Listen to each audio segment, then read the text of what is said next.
Bismillahirrahmanirrahim. Assalamualaikum warahmatullahi wabarakatuh. Teman-teman semua, hari ini saya akan menjelaskan mengenai tema-tema penelitian manajemen sumber daya manusia dan perilaku organisasional. Ya. Atau hari ini saya akan menjelaskan mengenai pemetaan penelitian di MSDM dan bidang-bidang ilmu yang terkait. Ya. Jadi hari ini saya akan menjelaskan secara umum ruang lingkup penelitian di MSDM, ya, dan bukan hanya di MSDM tetapi juga di bidang-bidang ilmu yang terkait dengan MSDM, dan itu bisa Anda teliti pada skripsi Anda nanti. Lebih dari itu, saya akan memaparkan mengenai berbagai macam variabel, ya, berbagai macam variabel yang telah dan masih banyak diteliti di MSDM. Terakhir, saya akan jelaskan mengenai model-model penelitian di MSDM. Ya. Nah, sebagai review minggu lalu, 2 minggu sebelumnya saya menjelaskan secara umum mengenai metodologi penelitian, ya, dengan tujuan supaya teman-teman punya frame yang sama terkait dengan medlib. Ya, walaupun memang penjelasan saya di 2 minggu sebelumnya itu tidak bisa mencakup keseluruhan isi metodologi penelitian. Namun saya pikir 2 pertemuan kemarin itu saya harapkan dapat menyamakan persepsi kita mengenai seperti apa sih nanti metode yang Anda gunakan ketika Anda menulis skripsi di konsentrasi MSDM. Ya. Nah, terkait dengan metode, jika ada masih yang belum dipahami, silahkan nanti ditanyakan ya, baik dalam sesi diskusi maupun nanti misalkan kalau kita sudah normal kondisinya, Anda bisa konsultasi langsung ke saya, nggak apa-apa. Kalau yang konsentrasi MSDM. Ya. Jadi sekali lagi supaya bekal Anda cukup untuk menulis skripsi nanti, mohon dipelajari lagi ya. Tolong dipelajari lagi materi-materi metodologi penelitiannya. Materi lengkapnya mungkin sudah ada ya di kalau yang kelas B, kelas seminar B dan C, saya pikir materinya sudah ada di semester lalu. Untuk yang kelas A, seminar MSDM, bisa minta materi-materi dari saya ya 1 semester di kelas B dan C. Nah, gitu. Baik.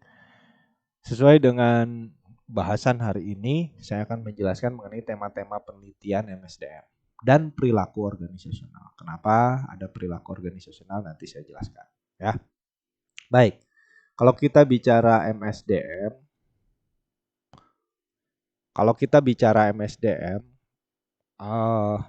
cakupan konsentrasi MSDM tidak hanya meliputi pembahasan mengenai materi sumber daya manusia saja. Ya. Kalau kita ingat sebelumnya, ya, kalau teman-teman ingat sebelumnya, yang konsentrasi MSDM itu mulai dari semester 1 mempelajari mengenai mata kuliahnya ya, MSDM 1. Itu belajar mengenai Human Resource Practices, ya, atau Human Resource Management. Ya. Yang dipelajari di sana adalah praktek-praktek atau kebijakan perusahaan untuk mengelola sumber daya manusia dari awal perencanaan sumber daya manusia, kemudian ada yang namanya rekrutmen, kemudian ada yang namanya seleksi, ada yang namanya orientasi, latihan, pengembangan, motivasi, kompensasi, penilaian kinerja, serikat kerja, ya, sampai dengan pemutusan hubungan kerja. Jadi di MSDM 1 di MSDM 1 Anda banyak mempelajari mengenai kebijakan sumber daya manusia atau biasa disebut dengan human resource practices atau biasa disebut dengan manajemen sumber daya manusia. Di MSDM 2 Anda belajar mengenai lebih ke penguatan terhadap perilaku organisasi. Nah, perilaku organisasional ya, organizational behavior. Sebenarnya mata kuliah perilaku organisasi Anda sudah dapat juga sebelumnya, sebelum ngambil di MSDM 2 ya, seingat saya di kurikulum. Apa yang dipelajari di perilaku organisasi? Jadi kalau perilaku organisasi itu mempelajari bagaimana perilaku individu-individu di dalam organisasi. Intinya itu ya. Jadi perilaku organisasi mempelajari mengenai bagaimana perilaku individu dalam organisasi. Cakupannya itu ketika Anda mempelajari perilaku organisasi. Apa saja yang dibahas di sana? Anda membahas misalkan yang namanya konflik, Anda membahas namanya komitmen, kita membahas kepemimpinan, kita membahas mengenai motivasi kerja, kita membahas mengenai sikap kerja, kita membahas mengenai kinerja, ya. Kita membahas mengenai kepuasan kerja. Itu adalah materi perilaku organisasi. Yang mana secara umum perilaku organisasi itu membahas mengenai bagaimana perilaku individu di dalam organisasi. Bagaimana kepuasan kerja individu, bagaimana motivasi individu, bagaimana komitmen individu, bagaimana komunikasi individu dalam organisasi. Bagaimana dinamika individu-individu dalam organisasi, misalkan dibahas mengenai konflik organisasi. Itu adalah perilaku organisasi. Ya, itu dipelajari di perilaku organisasi maupun di MSDM 2. Nah, terkait dengan perilaku organisasi, Anda juga mempelajari yang namanya teori organisasi. Kalau di UIN digabung ya, di kurikulum kita di manajemen digabung di satu mata kuliah yang dinamakan perilaku dan teori dan perilaku organisasi. Sebenarnya itu dua bidang yang berbeda. Ya, dua bidang yang berbeda. Apa itu perilaku organisasi tadi? Membahas mengenai perilaku individu dalam organisasi. Kalau teori organisasi itu membahas bagaimana perilaku organisasi secara organisasi ya. Bagaimana perilaku organisasi sebagai sebuah organisasi ya di dalam suatu industri. Jadi perilaku organisasi itu membahas perilaku organisasi di dalam suatu industri. Berbeda dengan perilaku organisasi. Kalau teori organisasi ya, tadi teori organisasi membahas mengenai perilaku organisasi dalam suatu industri ya. Kalau perilaku organisasi membahas perilaku individu dalam satu industri. Di kurikulum kita di manajemen itu digabung, dinamakan dengan mata kuliah teori dan perilaku organisasi. Walaupun itu berbeda ya, digabungkan. Kalau dulu saya kuliah dapat perilaku organisasi 1 semester, teori organisasi 1 semester, ya, MSDM 1 semester, MSDM 2 1 semester. Nah, Anda juga dapat ini ya di semester 6 kemarin. Ya, 6 ya. Di semester 6 kemarin itu Anda mendapatkan mata kuliah manajemen perubahan. Atau secara lengkap nama mata kuliahnya itu adalah sebenarnya ya bukan nama mata kuliahnya. Pembahasan di mata kuliah itu sebetulnya membahas mengenai pengembangan organisasi dan manajemen perubahan. Organizational Development and Change Management. Ya. Ya, ini semester 6 Anda yang konsentrasi MSDM dapat mata kuliah manajemen perubahan. Apa saja yang dibahas? Kenapa mata kuliah ini muncul? Karena dinamika lingkungan yang terus berkembang. Lingkungan apa? Lingkungan industri, lingkungan bisnis itu terus berkembang. Nah, sehingga memaksa organisasi untuk selalu mengadakan atau melakukan perubahan. Apa saja yang dirubah? Struktur organisasi, strategi organisasi, budaya organisasi itu masuk ke dalam bahasan manajemen perubahan. Nah, jadi setidaknya ya, saya review ya apa yang sudah Anda pelajari selama ini ya terkait dengan MSDM. Anda sudah mempelajari perilaku organisasi, Anda sudah mempelajari teori organisasi, Anda sudah mempelajari MSDM ya, praktek-praktek MSDM, rekrutmen, seleksi, orientasi pengembangan dan seterusnya. Kemudian Anda juga sudah mempelajari yang namanya change management atau manajemen perubahan. Nah, saudara-saudara sekalian,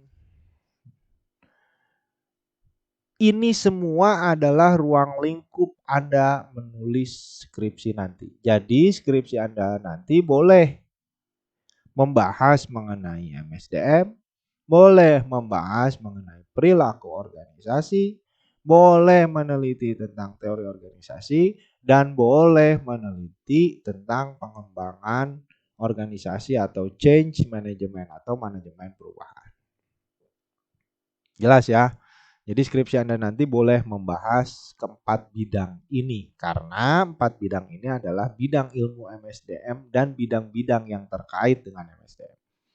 Dan itu biasa banyak ya, bukan hanya di kita di manajemen UIN, tapi di manajemen lain di konsentrasi MSDM memang penelitiannya dalam ruang lingkup ini. Jadi kita tidak nyeleneh, ya, tidak beda sendiri. Bisa dipahami ya. Saya lanjutkan. Nah, kemudian saudara-saudara sekalian, keempat bidang ilmu yang terkait dengan MSDM ini kita bisa bagi berdasarkan satu, apakah bidang itu mempelajari konsep dan bidang itu mempelajari terapan atau kebijakan. Jadi keempat bidang itu bisa kita bagi ke dalam satu, pembahasannya, bidang yang pembahasannya menyangkut konsep, dan bidang MSDM yang terkait yang pembahasannya lebih pada tataran terapan atau kebijakan. Baik, kalau konsep itu lebih pada bagaimana kita mempelajari teori. Nah, jadi kalau ada teori, ada praktek, biasa disebut gitu ya. Ada konsep, ada terapan, ada teori, ada praktek. Jadi konsep ini lebih banyak membahas mengenai teori-teori ketika Anda mempelajari bidang itu. Sedangkan terapan lebih banyak mengenai membahas mengenai kebijakannya, prakteknya. Diterapkannya seperti apa. Jelas ya? Nah, kita bicara yang konsep dulu. Jadi bidang MSDM, 4 bidang MSDM yang terkait ini kita bisa bagi ke dalam 1 konsep dan 2 terapan. Apakah itu konsep, apakah itu terapan. Nah, teori organisasi sesuai dengan nama mata kuliahnya, teori organisasi ini membahas mengenai teori-teori organisasi atau membahas mengenai teori-teori bagaimana organisasi berperilaku dalam suatu industri. Jadi melihat bagaimana perilaku organisasi sebagai suatu kesatuan dalam suatu industri. Jadi kebijakannya lebih organisasional, ya, bukan teorinya membahas mengenai teori-teori yang bersifat organisasi, ya, bukan membahas mengenai teori yang bersifat perilaku individu. Nah, ini konsep, ya, yang masuk dalam tataran konsep itu teori organisasi dan perilaku organisasi. Sama di perilaku organisasi juga membahas teori-teori yang menyangkut atau terkait dengan atau mempelajari perilaku-perilaku individu dalam suatu organisasi. Teori kepuasan kerja, teori motivasi, teori kepemimpinan. ya. Itu masuk ke dalam perilaku organisasi. Nah, kemudian ya, bidang-bidang ilmu tersebut kita bisa bagi juga ke dalam kategori analisisnya ya, analisisnya atau kategori terapan, ya, praktek. Tadi saya sampaikan, ya, MSDM ini praktek-praktek MSDM. Bagaimana caranya melakukan perencanaan, bagaimana caranya melakukan rekrutmen, saluran-saluran rekrutmen apa saja, bagaimana caranya melakukan seleksi, metode seleksi seperti apa, bagaimana cara melakukan orientasi, ada yang dinamakan body system. Ya. Orientasi itu pengenalan. Pengenalannya dengan siapa? Dengan organisasinya. Oleh siapa dikenalkannya? Ada oleh rekan sejawatnya. Ada oleh seniornya. Itu dinamakan dengan body system. Atau secara formal oleh organisasi. Itu orientasi. Kemudian membahas latihan dan pengembangan. Praktek, latihan, dan pengembangan. Ini terapan ya. Ada yang namanya on the job training. Ada yang namanya off the job training. Pakai metode apa saja di masing-masing itu. Itu dibahas di MSDM. Kompensasi, apa itu kompensasi? Jenis-jenis kompensasi apa? Ada gaji, ada upah, ada bonus, ada insentif. Bagaimana praktek kompensasi, bagaimana yang namanya job evaluation di sana dibahas, ya. Dan seterusnya. Ini termasuk ke dalam pembahasan MSDM. Terapan dia, ingat terapan dia ya. MSDM itu membahas praktek. Nah, satu lagi yang termasuk dengan praktek, yang termasuk dalam tataran praktek, bahasan praktek atau terapan adalah manajemen perubahan. Nah, ya. Bagaimana caranya merubah struktur organisasi? Bagaimana cara merubah budaya organisasi? Bagaimana cara merubah strategi organisasi? Bagaimana merubah nilai-nilai organisasi? Nah, ini terapan. Ya. Nah, jadi di tataran terapan ada dua yang dibahas, yaitu MSDM, ya, praktek MSDM. Kalau MSDM itu lebih luas lah sebenarnya ya. Jadi kalau saya lebih enak bilangnya Human Resource Practices. Jadi yang dimaksud dengan Human Resource Practices, praktek-praktek MSDM itu adalah ya tadi ya, perencanaan, rekrutmen, seleksi dan seterusnya. Jadi Human Resource Practices dan Change Management itu masuk ke dalam terapan, ya, tataran terapan. Nah gitu saudara-saudara, jadi keempat bidang itu bisa kita bagi apakah itu mempelajari konsep dan apakah itu mempelajari terapan. Yang masuk ke dalam tataran konsep itu perilaku organisasi dan teori organisasi. Yang masuk ke dalam tataran terapan kebijakan itu human resource practices, praktek-praktek MSDM ya, dan change management atau manajemen perubahan. Nah, saudara-saudara sekalian, kalau Anda tanya kemudian, Pak, boleh enggak penelitian saya di perilaku organisasi atau di teori organisasi yang tatarannya konsep? Enggak apa-apa. Ya, tatarannya ya, tataran konsep enggak apa-apa. Ya, tapi tetap penelitian Anda penelitian lapangan nanti gitu ya. Tapi membahas yang terkait dengan teori organisasi. Yang membahas mengenai perilaku organisasi, boleh. Yang membahas mengenai human resource practices boleh. Yang membahas mengenai change management juga boleh. Ya. Nah, kemudian keempat bidang ilmu tersebut kita bisa bagi ke dalam tingkatan analisisnya. Ini yang penting.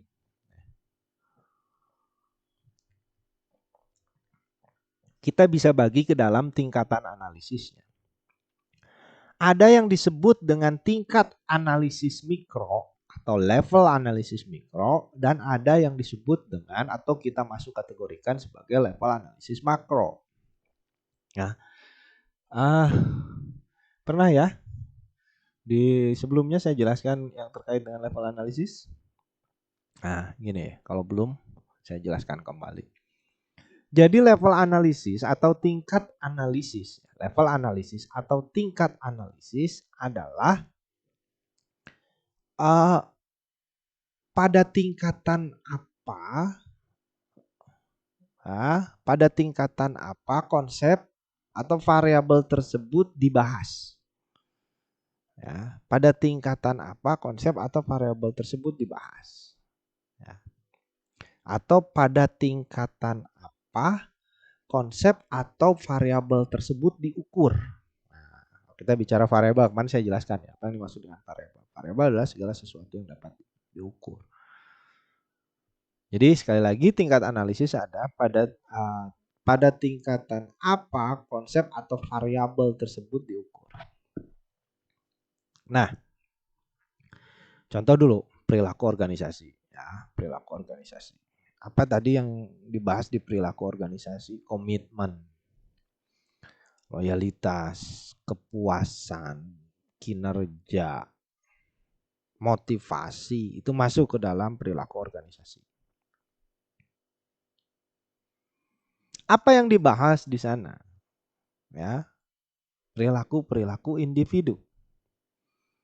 Berarti yang namanya motivasi, komitmen, loyalitas, kepuasan, kinerja itu adalah properti individu. Dengan kata lain, ya, pengukuran kepuasan kerja, pengukuran motivasi, pengukuran loyalitas, pengukuran komitmen itu dilakukan pada masing-masing individu. Oleh sebab itu kita bisa mengatakan bahwa perilaku organisasi itu membahas variabel-variabel atau konsep-konsep. Nah, ini konsep-konsep pada level analisis individu. Nah, jadi nggak ada ya. Kalau kita ngukur motivasi kelompok nggak bisa diukur itu. Yang ada motivasi individu. Komitmen nggak bisa diukur. Komitmen secara keseluruhan, secara organisasi tidak. Komitmen individu terhadap organisasi. Loyalitas individu terhadap organisasi. Motivasi individu. Kepuasan kerja individu. Kinerja individu. Paham ya? Itu masuk ke dalam tataran mikro atau level analisis atau tingkat analisis individu. Saya bahas dulu dari sini. Ya.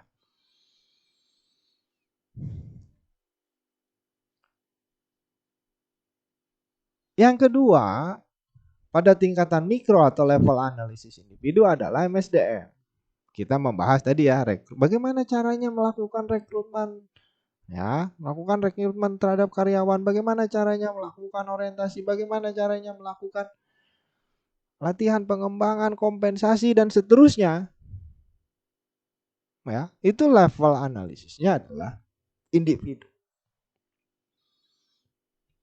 Jadi, ya, kita bisa bagi 4 bidang itu ke dalam level analisis mikro, yang mana itu adalah level analisis individu. Ya.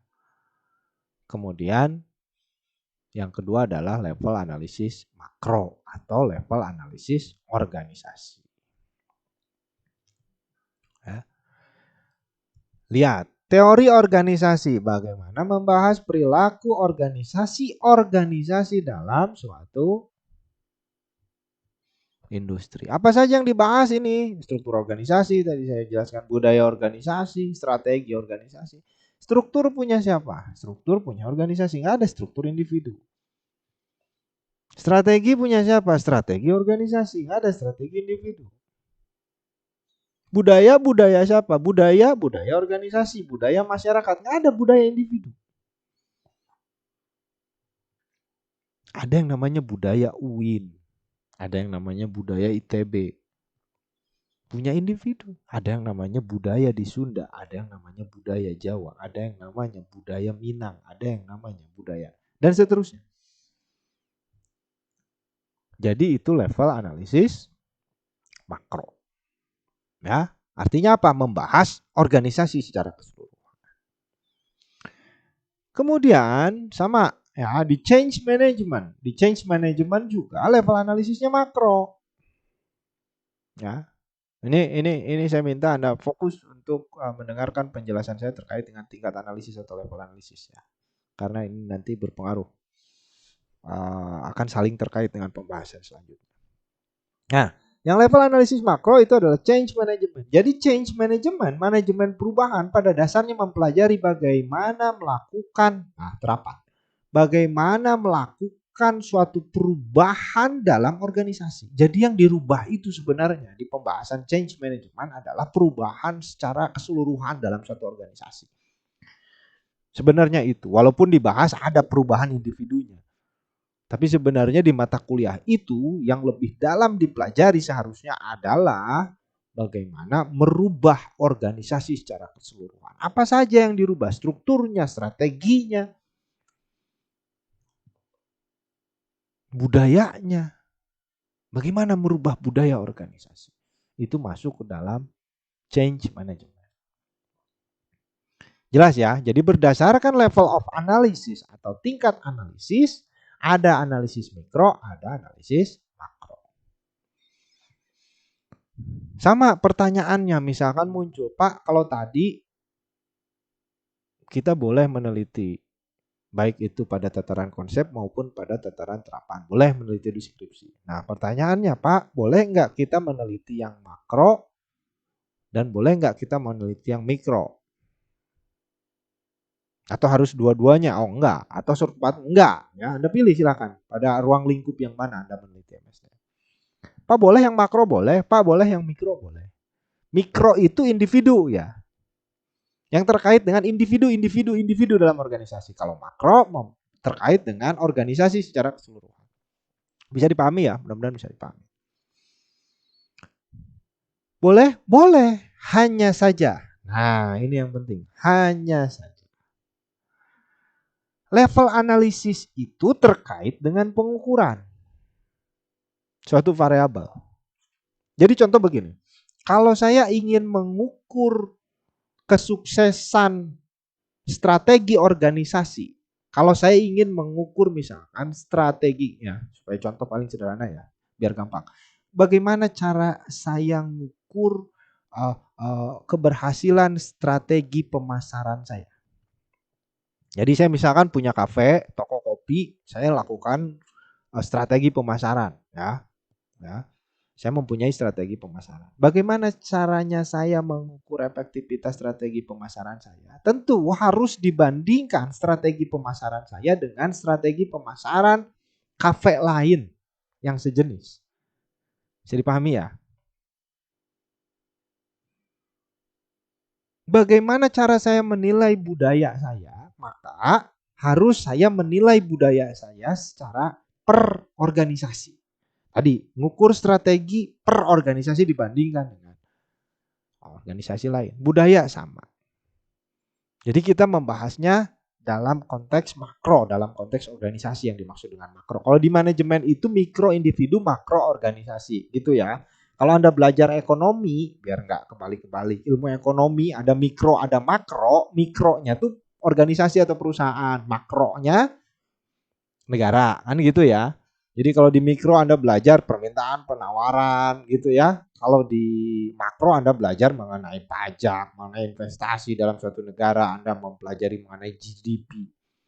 Nah itu makro. Jadi beda. Kalau di manajemen yang dimaksud dengan mikro adalah individu, makronya organisasi. Nah kembali ke tadi, ke pembahasan tingkat analisis. Tingkat analisis akan terkait dengan pengukurannya. Jadi kalau makro, kalau variabel itu ada di tingkat makro, maka variabel itu harus diukur sebagai satu kesatuan organisasi. Jadi ngukurnya organisasi. Nah, kalau ngukur organisasi tadi, berarti Anda membutuhkan sampel dari banyak organisasi.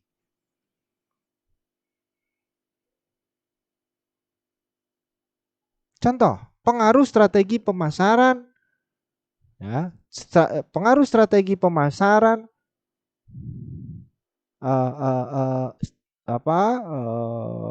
pemasaran kedai kopi di Bandung.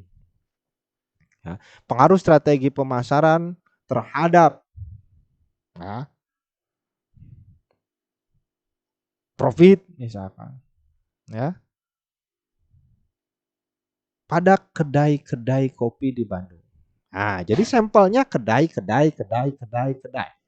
Gak bisa dong sampelnya hanya satu. Paham ya maksud saya? Pengaruh investasi terhadap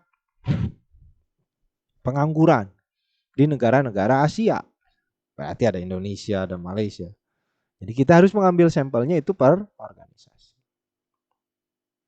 Nah, ada bimbingan saya dulu.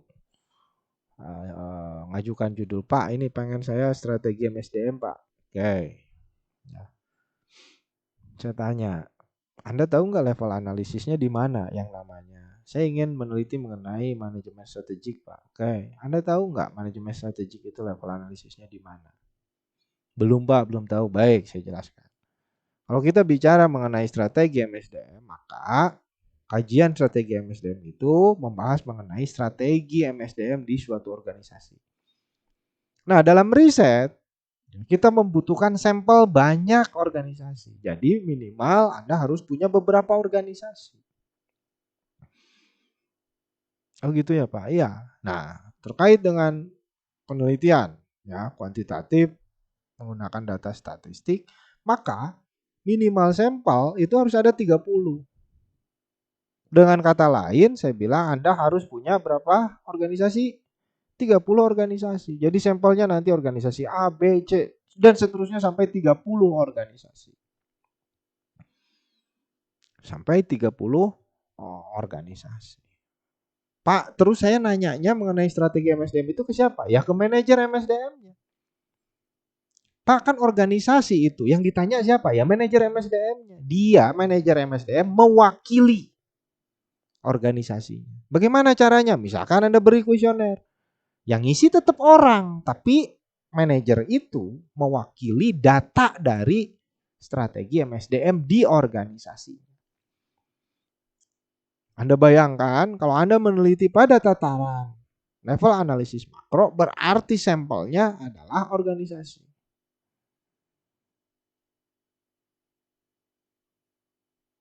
Ketemu manajer MSDM di satu organisasi aja susah untuk minta data, apalagi minimal 30 organisasi.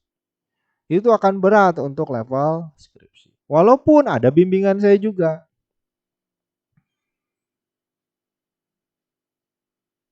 Yang meneliti mengenai kepemimpinan. Nah, kalau kepemimpinan bisa kita lihat dari sudut pandang pemimpinnya, pemimpin organisasi itu masuk ke dalam makro. Kita bisa melihat dari bagaimana persepsi individu atau bawahan terhadap pemimpinnya, itu masuk ke dalam tataran mikro. Jadi kalau leadership bisa makro, bisa mikro. Dari sudut pandang followers dia mikro, dari sudut pandang leader, maka kajiannya makro organisasi. Ada bimbingan saya, ya, meneliti bagaimana nilai-nilai spiritual atau praktek-praktek spiritual di jurusan-jurusan di UIN. Nah, ya, di jurusan di UIN. Saya tanya, Anda ngerti level analisis? Ngerti Pak, ini udah ngerti. Berarti kalau Anda nanya ke jurusan, siapa yang merepresentasikan jurusan? Kajurnya Pak. Oke, berarti Anda harus keliling ke berapa jurusan? Minimal 30 jurusan. Di UIN ada 50 jurusan Pak.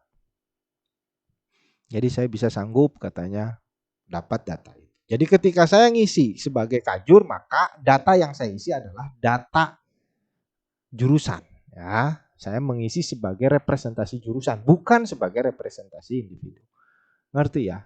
Itu level analisis makro. Jadi kalau Anda meneliti strategi organisasi, kalau Anda meneliti change management, ya, kalau Anda meneliti mengenai budaya organisasi, maka sampelnya harus organisasi. Dan itu berat, walaupun boleh. Nah, yang kedua adalah level analisis mikro. Tadi, ya, tingkat analisis adalah variabel itu diukur pada level apa? Tadi kalau ngukur motivasi, siapa yang diukur? Individu. Kalau ngukur komitmen, siapa yang diukur? Individu. Kalau ngukur emotional intelligence, spiritual intelligence, ya, ada emotional quotient, ada spiritual quotient, ya, ada intellectual quotient, ya. Siapa yang diukurnya? Individu. Jadi sampelnya adalah individu. Kalau yang tadi sampelnya adalah organisasi. Dalam statistika minimal jumlah sampel itu 30. Nah, sekarang coba Anda pikirkan.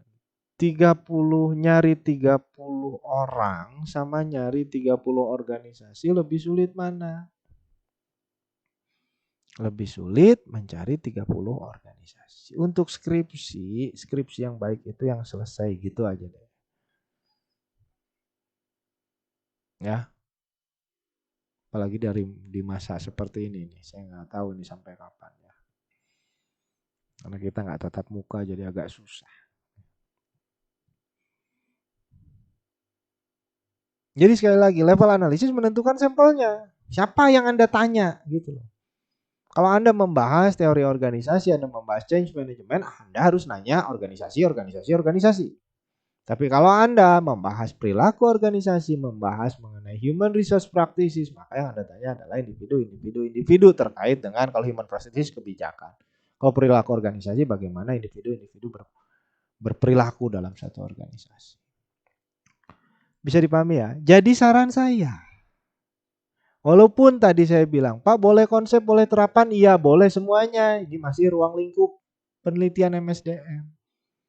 Boleh tingkatan analisis makro dan mikro, boleh. Cuman Anda harus tahu ya, sekarang Anda tahu kalau tingkat analisis makro berarti sampelnya organisasi. Kalau tingkat analisis mikro berarti sampelnya individu. Oleh sebab itu, berdasarkan apa yang saya paparkan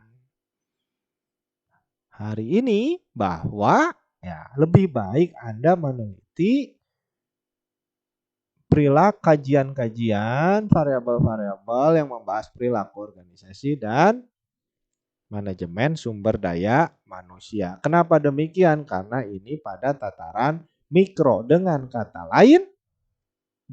lain, nanti sampel penelitian Anda individu, bukan organisasi-organisasi. Itu lebih memudahkan Anda dibandingkan dengan menggunakan level analisis makro yang menggunakan sampel organisasi. Bisa dipahami teman-teman? Ya. Jadi saya sarankan Anda fokus di sinilah untuk skripsi supaya cepat selesai. Ya, skripsi yang baik adalah yang selesai. Nah, bukan yang baik, yang bagus, yang hebat tapi tidak selesai. Skripsi yang baik adalah skripsi yang selesai. Nah, jadi telitilah nanti tema-tema di perilaku organisasi dan manajemen sumber daya manusia. Pak, berarti kalau saya meneliti mengenai komitmen individu boleh Pak? Boleh. Kalau meneliti mengenai kepuasan organisasi Pak? Boleh. Meneliti terkait dengan komunikasi individu dalam organisasi Pak? Boleh. Meneliti mengenai konflik dalam organisasi? Boleh. Nanti konfliknya individu gitu loh maksudnya. Pak, mempelajari rekrutmen, seleksi, latihan, pengembangan, orientasi, lingkungan kerja, boleh. Kompensasi, boleh. Nah ini mikro. Jelas ya? Jadi sekali lagi, tadi saya sudah jelaskan, keempat bidang ini bisa kita klasifikasi. 1, berdasarkan konsep atau terapan. 2, berdasarkan tingkat analisisnya makro atau mikro. Nah, konsep dan terapan boleh, cuman lihat level analisisnya. Ya, supaya Anda mudah nanti mendapatkan data ya. Jadi gunakan sampelnya individu atau level analisis mikro. Yang mana itu dikaji di perilaku organisasi dan manajemen sumber daya manusia. Oleh sebab itu, ya, karena saran saya spesifik di ini supaya Anda tidak sulit ya, supaya Anda tidak sayang. Kecuali Anda mampu ya untuk mencari 30 organisasi ya nggak masalah juga. Cuman daripada beres skripsinya, daripada tidak selesai, lebih baik fokus di sini ya. mudah mencari sampelnya. Ini karena rasa sayang, bukan idealisme, bukan. Ini sayang. Ya. Nah, ini nih ya level analisisnya mikro. Bayangkan sekarang Anda harus mencari data ke 30 organisasi, lagi pandemi pula. Ya, akan lebih mudah kalau Anda mendapatkan minimal ya. Itu semua sampel yang minimal sekali ya, minimal sekali 30. Karena 30 orang kan lebih mudah daripada 30 organisasi. Jadi di level analisis mikro saja. Ya. Oleh sebab itu tadi di awal, judul pembahasan saya hari ini adalah tema-tema penelitian MSDM dan perilaku organisasional. Ya, jadi saya akan membahas variabel-variabel yang diteliti di MSDM dan perilaku organisasional. Walaupun bidang ilmu yang terkait dengan MSDM ada 4, tapi untuk S1 ya, saya sarankan untuk menggunakan level analisis individu atau level analisis mikro, yang mana nanti menentukan sampel penelitiannya. Kalau level analisisnya mikro, sampelnya individu. Ya, supaya tidak sulit. Oke ya, bisa dipahami ya. Ini di sini hanya saya bahas ini gitu ya. Jadi sekali lagi terakhir supaya Anda tidak lupa bahwa nanti penelitian Anda fokuskan pada tema-tema di perilaku organisasi dan MSDM. Nah, itu ruang lingkupnya ya, ruang lingkup penelitian Anda nanti. Nah, setelah ini saya akan menjelaskan variabel-variabel ya, variabel-variabel di bidang ilmu perilaku organisasi dan MSDM. Saya tidak akan bahas semua variabelnya, tapi ini setidaknya lumayan lah ya, pengetahuan saya yang sudah banyak diteliti di MSDM supaya Anda ada ide. Jadi saya di mata kuliah konsentrasi ini menyediakan berbagai menu. Nanti Anda pilih sukanya yang mana kira-kira gitu ya. Jadi menunya ini saya sampaikan. Ini menunya nih, variabel-variabel ini yang diteliti nih. Ya. Silakan Anda sukanya, tertariknya, minatnya di mana, silakan Anda pesen. Ya, gitu. Kan ini menu. Silakan Anda order. Ini saya coba sebaik mungkin memberikan, menginformasikan menu-menu tersebut. Ya, supaya Anda nggak gaptek ya, taunya cuma mie instan gitu kan, nggak tahu menu yang lain ya kasihan juga. Makanya saya kasih tahu nih menu-menu ya. Ada steak itu, ada pizza ya, jangan makan singkong terus. Itu ya saudara-saudara. Jadi sekali lagi saya akan coba menampilkan menu ya, menu-menu tema-tema penelitian di MSDM. Saya rehat dulu, setelah ini nanti saya lanjutkan terkait dengan variabel-variabel yang diteliti atau menu-menu di penelitian MSDM tadi ya. Nanti saya lanjutkan. Saya pause dulu. Baik, saya lanjutkan ya pembahasan terkait dengan tema-tema atau variabel-variabel penelitian di MSDM. Ya, tadi saya sampaikan sebelumnya bahwa saya akan menyajikan menu-menu apa saja yang diteliti di MSDM. Nah, ini saudara-saudara sekalian ya, tema-tema penelitian perilaku organisasi dan MSDM. Ya. Yang pertama di sebelah kiri ada kolom variabel ya, variabel yang diteliti. Ingat, sebelum saya sampaikan lebih jauh, tujuan penelitian Anda nanti adalah penelitian eksplanasi, tingkatan penelitiannya. Apa itu? Ya, didengarkan lagi rekaman saya. Penelitian eksplanasi bertujuan untuk menjelaskan. Apa yang dijelaskan? Yang dijelaskan adalah sebab akibat antar variabel. Jadi skripsi Anda itu menguji hubungan sebab akibat antar variabel, gitu ya. Sekali lagi, penelitian skripsi Anda nanti itu menguji hubungan sebab akibat, kausalitas antar variabel ya. Di minggu lalu saya jelaskan apa itu variabel, jenis-jenis variabel, ya, ada variabel bebas, ada variabel terikat, ada variabel mediasi, ada variabel moderasi. Itu nanti di model penelitian. Saya jelaskan variabel-variabelnya dulu yang diteliti di MSDM apa saja ya. Kemudian di kolom yang kedua ada level analisis. Nih, lihat ya. Tadi saya jelaskan level analisis ya. Apa yang dimaksud dengan level analisis atau tingkatan analisis ya. Kemudian di kolom yang ketiga ada responden. Ini terkait dengan responden atau sampelnya nanti dalam penelitian Anda ketika Anda mencari data. Oke, kita lihat. Variabel yang biasa diteliti di MSDM diantaranya job involvement, ya, pelibatan individu terhadap pekerjaannya. Jadi kalau dalam bekerja itu ada karyawan yang merasa terlibat dengan pekerjaannya, ada yang merasa asal pekerjaannya selesai. Nah itu job involvement ya. Level analisisnya individu ya. Jadi job involvement level analisis individu, maka respondennya karyawan gitu. Ini saya jelaskan sekilas-sekilas ya, apa konsep-konsep atau variabel-variabelnya karena tidak mungkin saya jelaskan semua. Ini banyak sekali. Ini menunya banyak sekali ya. Saya jelaskan secara singkat saja karena ini dipelajari di MSDM ya. Walaupun tidak semua juga dipelajari di MSDM, di perilaku organisasi, di teori organisasi atau di di change management. Tapi ini fokusnya pada perilaku organisasi dan MSDM. Yang kedua job karakteristik atau karakteristik pekerjaan ya. Menurut Hakman Oldham ada 5 karakteristik pekerjaan ya. Yang pertama skill variety, task identity, task signifikan, autonomi, feedback. Ada 5 itu ya yang tertarik dengan job karakteristik. Misalkan autonomi, saya kerja sebagai dosen itu saya puas ya sebagai dosen walaupun secara finansial tidak terlalu besar apa yang saya dapat, tapi saya punya otonomi yang tinggi dalam bekerja misalkan itu termasuk dalam job karakteristik. Individu itu level analisisnya ya. Jadi semakin otonomi besar semakin puas individu bekerja, katanya begitu kata teorinya.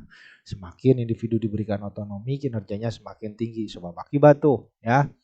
Level analisisnya individu, respondennya karyawan. Kemudian ada yang dinamakan dengan variabel self-efikasi. Apa itu self-efikasi? Keyakinan seseorang bahwa dia mampu melaksanakan pekerjaannya. Ada pekerjaan-pekerjaan yang menuntut self-efikasi tinggi. Contoh dosen. Seorang dosen harus punya self-efikasi yang tinggi. Saya harus punya keyakinan bahwa saya mampu melaksanakan tugasnya. Harus percaya diri. Polisi, tentara, dokter itu harus punya self-efikasi tinggi. Ya, coba kalau dosen tidak punya self efikasi, ya berbahaya. Dia tidak yakin dengan apa yang dia jelaskan, misalnya, wah berbahaya itu. Ya, dia tidak yakin apa akan kemampuan dia dalam pekerjaannya. Itu yang dinamakan dengan self efikasi. Ya. Level analisisnya individu, karyawan, ya respondennya. Kemudian mentoring, ya mentoring. Misalkan ya di kampus ada mentor. Anda sering mendengar istilah mentor. Di perusahaan juga ada mentor. Ketika Anda masuk biasanya Anda ada mentornya ya, baik dari rekan sejawat ataupun atasan ya, baik satu level maupun lebih tinggi levelnya. Nah, mentoring itu meneliti bagaimana dinamika antara individu dengan mentornya ya. Karyawan dengan mentornya. Level analisisnya individu, bisa mentoring itu menggunakan level analisis karyawannya, sudut pandang karyawannya atau dari sudut pandang mentornya ya. Kemudian banyak juga dibahas mengenai abusive supervision ya, supervisi yang mengabuse ya, melakukan tindakan kekerasan kepada bawahannya. Ini banyak terjadi juga fenomena seperti ini. Ini bisa diteliti ya. Abusive supervision itu. Jadi biasa misalkan terutama perempuan ya di tempat kerja posisinya lemah gitu ya. Itu seringkali banyak ya, banyak terjadi abuse, supervisi penyelia yang melakukan abuse, tindakan kekerasan ya. Kekerasan itu dalam bentuk misalkan kekerasan verbal ya, kekerasan seksual dan lain sebagainya. Itu bisa. Itu sering terjadi dan ini bisa diteliti ya. Ya, abusive supervision. Level analisisnya individu karyawan. Kemudian kalau Anda tertarik dengan leadership, ada yang dinamakan dengan LMX teori. Leader Member Exchange itu. Leader Member Exchange teori. Saya nggak tahu MSDM 2-nya ketemu saya apa enggak ya. Kalau ketemu saya ada materinya LMX teori itu. LMX teori itu leader member exchange. Apa kata LMX teori? Seorang pemimpin itu tidak memperlakukan bawahannya secara sama. Ya, Ada yang dinamakan dengan in group, ada yang dinamakan dengan out group. Apa in group? In group itu adalah pemimpin yang atau bawahan yang dia berada dalam lebih dekat dengan pemimpinnya. Ya, lebih dekat dengan pemimpinnya. Jadi informasi itu biasanya pemimpin tidak membagikan informasi secara merata, tidak memperlakukan karyawannya sama. Ada yang in group ya, ring satunya ada ring 2, ada ring 3. Ada dan seterusnya. Itu out group gitu. Itu disebutnya out group ya. Nah, menurut teori ini, bawahan yang merasa bahwa dia dekat dengan pemimpinnya itu merasa kinerjanya biasanya semakin baik. Sama itu bisa diterapkan juga dalam proses pembelajaran. Anda merasa in group dengan saya atau tidak? Merasa bagian lebih dekat dengan saya atau tidak? Orang yang merasa dekat dengan dosennya itu biasanya kinerjanya lebih baik dibandingkan dengan orang yang merasa jauh dengan dosennya. Nah, contoh begitu. Oleh sebab itu tugas dosen harus harus menciptakan suasana di mana mahasiswanya merasa dekat dengan dosennya misalkan. Ya, itu LMX teori. Ya. Nah, level analisisnya dyadic. Dyadic itu pair itu berpasangan. Nah, karena tadi in group dan out group itu sama-sama harus dirasakan oleh pemimpin dan bawahannya. Jadi leadership saya sampaikan level analisisnya bisa individu, bisa organisasi, bisa dyadic. Ya. Kalau kita ingin meneliti bagaimana interaksi antara individu dengan pemimpinnya itu. Misalkan saya menganggap seseorang tertentu itu saya anggap dekat, tapi orang itu juga harus merasa dekat juga dengan saya. Nah, itu harus diuji ya. Bagaimana ngujinya? Ya, itu dyadic pair ya. Berpasangan gitu ya. Nah, antara siapa? Antara karyawan dan atasan. Kemudian ada yang dinamakan dengan attitude to change, sikap untuk berubah. Ya, itu dipelajari ya. Itu dipelajari di change management, manajemen perubahan, tapi konteksnya kalau tadi saya sampaikan manajemen perubahan utamanya mempelajari mengenai perubahan secara organisasional, dibahas juga perubahan secara individu walaupun sedikit ya. Nah, sikap seseorang, sikap individu terhadap dalam merespon suatu perubahan itu berbeda-beda. Nah, makanya level analisisnya individu, respondennya karyawan. Kemudian ada yang dinamakan dengan tacit knowledge. Tacit knowledge itu apa? Pengetahuan yang kita tidak pelajari tapi kita tahu, itu yang dinamakan dengan tacit knowledge ya. Level analisisnya individu atau grup ya, karyawan atau tim ya. Itu bisa di level analisis individu atau grup.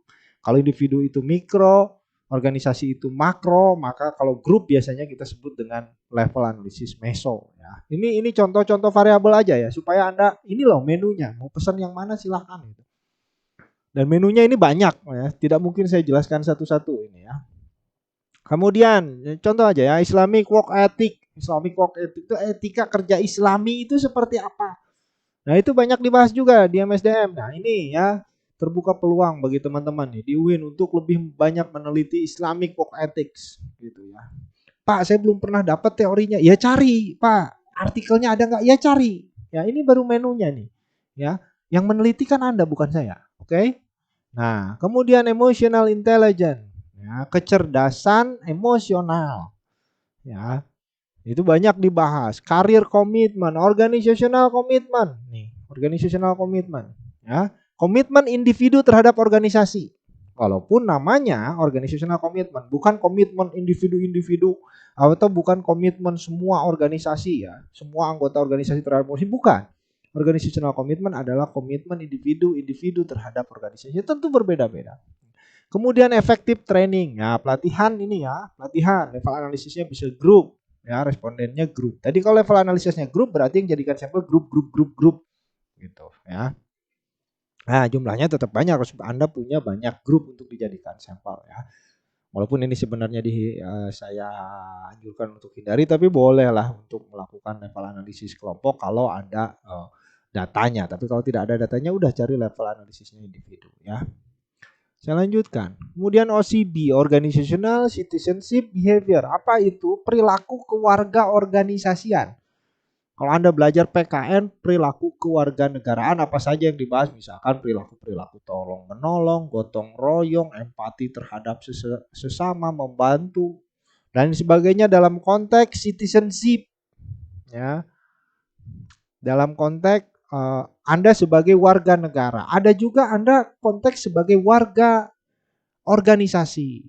Nah, gitu ya. Misalkan di kelas Anda membantu teman, ya kalau di perusahaan itu temannya belum selesai, waktunya pulang, dibantuin. Itu namanya OCB.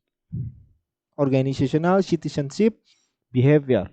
Ini banyak diteliti karena perilaku-perilaku membantu rekan kerja di kantor yang mana itu bukan job desk-nya, itu ternyata efektif untuk meningkatkan kinerja karyawan dan kinerja organisasi secara keseluruhan. Ya, kadang kalau Anda di kelas dijelasin sama saya nggak ngerti, tapi dijelasin sama temannya jadi lebih tidak mengerti misalkan. Nah, jadi mengerti misalkan ya. Nah, itu Anda membantu teman, itu namanya OCB itu kalau dalam organisasi, kalau dalam konteks pekerjaan ya. Nah, dijelasin saya aja nggak ngerti apalagi sama temannya gitu kan ya.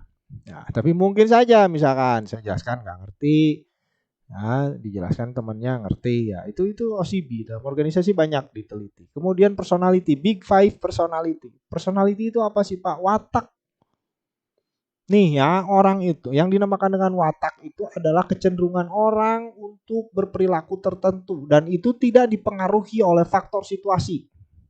Jadi orang yang suka marah-marah dalam segala situasi dia akan cenderung marah-marah. Ya. Orang yang senang menyendiri dalam berbagai macam situasi dia akan cenderung menyendiri. Orang yang suka bergaul dalam berbagai macam situasi dia akan cenderung suka bergaul. Nah, ini dibahas. Orang yang kinerjanya bagus itu yang personality, yang wataknya seperti apa sih? Kita mengenal ada Big Five personality dalam teori itu. Dalam teori ini. Apa saja? Openness to experience. Ya, openness to experience itu keterbukaan terhadap pengalaman-pengalaman baru. Ya. Nah, ada yang dinamakan dengan extrovert versus introvert. Dosen itu yang kinerjanya bagus, yang extrovert atau yang introvert sih? Nah, diteliti. Bisa tuh. Customer service itu CS yang kinerjanya bagus, yang punya watak seperti apa sih? Itu personality, Big Five ya. Ada 5 kepribadian. Extrovert versus introvert, 1 openness to experience, ya conscientiousness. Ini saya ingat, saya sambil ingat ini. Nah, kemudian saya lupa. Saya baru ingat 3, harus buka lagi. Kemudian locus of control. Nih, locus of control ini keyakinan diri seseorang bahwa ya, apa yang terjadi pada dirinya itu semata-mata 1 karena dirinya sendiri atau karena orang lain atau pihak lain di luar dirinya. 2. Sehingga ada yang dinamakan dengan internal locus of control dan external locus of control. Kalau internal locus of control, dia yakin bahwa apa yang terjadi dalam hidupnya itu karena dia sendiri. Susah senangnya dia, sukses gagalnya dia itu karena dia sendiri yang nentukan. Atau ada orang yang kuliah mah saya nawe lah. Kayak lulus mah tenang we dah, rezeki mah geus anu ngatur. Nah, itu orang yang external locus of controlnya tinggi. Dia tidak percaya apa nanti ya apa-apa yang dia capai itu bukan karena dia, tapi ada faktor-faktor lain. Nah, ini locus of control ini. Banyak juga diteliti. Stres diteliti ini. Ini Anda stres semua ini, pandemi sama ya. Coba diteliti ya. Tingkat stres karyawan dalam terhadap kinerja dalam kondisi pandemi bisa diteliti nih. Stresnya karena apa? Ada stres in the job, stress of the job, on the job stress, of the job stress. Pekerjaan, stresor yang muncul dari pekerjaan, stresor yang muncul dari non pekerjaan. Teboga duit, stres, ya, hubungan yang buruk dengan pasangan, stres. Ya. Apalagi stres itu. Tanggung jawab yang kurang, stres, terlalu banyak beban kerja, stres dan lain sebagainya. Work family conflict dan family work conflict. Nah, ini biasa disebut WFC atau FWC. Ya, bisa dibalik-balik ya. Apa itu work family conflict? Ini konsepnya sama tapi ada yang membedakan. Nah, kita anggap dulu sama, ini baru menu ya. Belum Anda pelajari lebih dalam. Nah, biasanya perempuan nih, work family conflict. Konflik antara pekerjaan dan family dan keluarga. Biasanya work family conflict ini banyak terjadi pada perempuan yang sudah menikah dan atau perempuan yang sudah punya anak. Misalkan di satu pagi, di satu hari dia harus pergi ke kantor untuk melaksanakan tugasnya, ya, dan itu penting, dia harus hadir di kantor, tapi di sisi lain misalkan ya anaknya rewel, sakit, suaminya rewel, nah muncul konflik. Diteliti itu bagaimana pengaruhnya terhadap misalkan promosinya, bagaimana pengaruhnya terhadap kinerja. Banyak ya ini peluang meneliti work family conflict pada perempuan ya. Misalkan ada pekerjaan-pekerjaan yang memang banyak didominasi oleh perempuan. Misalkan itu tuh CS ya, di bank itu didominasi oleh perempuan. Nah, Anda teliti itu. Ya, muncul enggak work family conflict-nya? Perawat itu work family conflict itu. Banyak itu. Memungkinkan ya kesempatan. Makanya biasanya kalau perawat itu saya nggak ngerti ya, katanya ya. Tapi memang beberapa ada juga saya teliti. Perawat itu memang sukanya dengan polisi itu ya. Karena mungkin sama-sama ya. Jadi kalau dengan polisi kan bisa jaga malam gitu, polisi juga sama ritme kerjanya seperti perawat mungkin begitu. Ya. Kalau dengan karyawan yang jam kerjanya di siang hari saja mungkin itu banyak konfliknya. Tapi kalau sama-sama dengan yang ritme kerjanya seperti itu mungkin konfliknya rendah ya. Nah, itu diteliti itu. Komitmen to change selanjutnya. Itu tadi kalau tadi attitude to change, sikap untuk berubah, ada komitmen to change. Ya, komit tidak terhadap perubahan. Ada ya kan yang sekarang kebijakannya berubah. Yang besok lah orang miluan lah kumangke we. Cancang tuh bener dah kebijakan juga misalkan ya.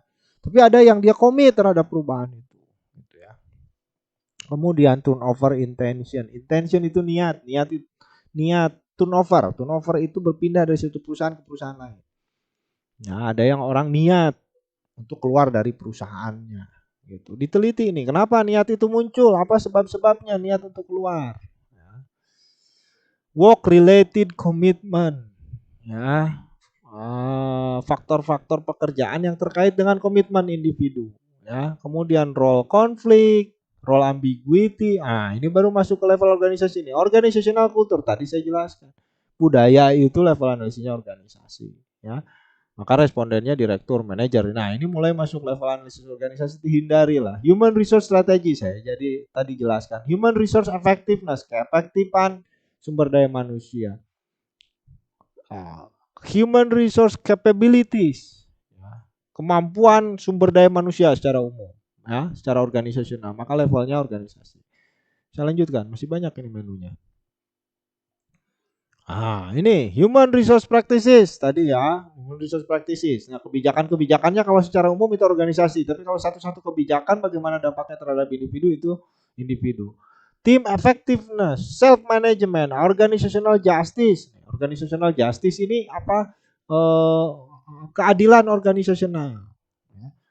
Individu kinerjanya akan bagus dalam organisasi, dalam perusahaan jika dia merasa diperlakukan adil oleh perusahaannya. Adil dalam hal apa? Adil dalam hal reward, adil dalam hal kebijakan, adil dalam hal interaksi. Bisa jadi adil rewardnya adil, kebijakannya adil buat semua, tapi interaksinya berbeda. Interactional justice disebutnya. Beda perlakuan ya, dari pimpinan. Merasa diperlakukan tidak adil, kinerjanya bisa jelek. Secara teori begitu. Kemudian empowerment, person organizational fit, person organization fit. Sekarang itu bukan right man in the right job, tapi right man in the right organization. Ya, kalau right man in the right job, ya, kalaupun tidak sama kompetensinya bisa dilatih. Tapi banyak kondisi sekarang ya fenomenanya orang tidak cocok dengan organisasinya, itu lebih parah, lebih susah. Tidak cocok dengan budayanya, tidak cocok dengan nilai-nilainya. Ya, tidak cocok dalam pergaulan interaksinya, itu lebih berbahaya daripada person job fit. Gitu ya. Jadi sekarang paradigmanya ke person organization fit, bukan person job fit. Kesesuaian individu dengan organisasi, bukan kesesuaian individu dengan pekerjaan. Leadership, ya dibahas nih, ya. Kemudian absenteeism. Absen itu ketidakhadiran nih orang, kenapa tidak hadir nih? Kuliah banyak tidak hadir nih, misalkan dalam kondisi kuliah daring, apa penyebabnya? Terboga pulsa kah? Atau jadi pemalas kah? Atau mager kah? Atau apa, itu diteliti itu. Ya, work romantik. Wes, ini romantisme kerja. Ya. Apa itu Pak? Ya cari sendirilah. Ya. Saya sempat baca ya romantisme kerja. Nggak banyak, tapi silakan lah. Ini menarik juga. Ya. Ada di pekerjaan-pekerjaan itu ada yang romantis-romantisnya. Romantis terkait dengan apa? Terkait dengan pekerjaan, bukan terkait dengan individu lain. Ya. Kemudian kepuasan kerja, kemudian kinerja, learning style, cara pembelajaran. Ya. Bagaimana individu belajar dalam organisasinya? Apakah belajar itu diberikan reward? Bisa. Dia kemudian meningkat kinerjanya. Atau diberikan punishment. Ini learning style. Kemudian career development, pengembangan karir. Kemudian burnout. Burnout itu adalah tingkatan selanjutnya dari stres. Yang berakibat pada terjadinya perubahan atau perilaku fisik. Jadi kalau mau presentasi mules, nah itu burnout. Nah, kalau mau presentasi asam lambung naik, nah itu burnout. Dibahas itu. Job commitment, job ambitness, self esteem. Ya, apalagi nih? Selanjutkan dulu. Work environment, lingkungan kerja. Self censorship. Ya, saya pernah baca tapi saya belum ininya. Employee engagement, pertunangan engagement. Ya, keterkaitan, engage gitu antara karyawan dengan organisasi. Organizational solidarity, organizational trust, organizational support, organizational learning, job rotation, job trust, work diversity. Nah, di perusahaan-perusahaan global gitu ya, diversity tenaga kerjanya, keberagaman tenaga kerjanya itu banyak. Ya, apakah keragaman tenaga kerja ini kemudian menyebabkan adanya keberagaman tugas, misalnya background tertentu untuk tugas tertentu, fitnya, bisa cocoknya, misalnya. Nah itu diteliti, ya.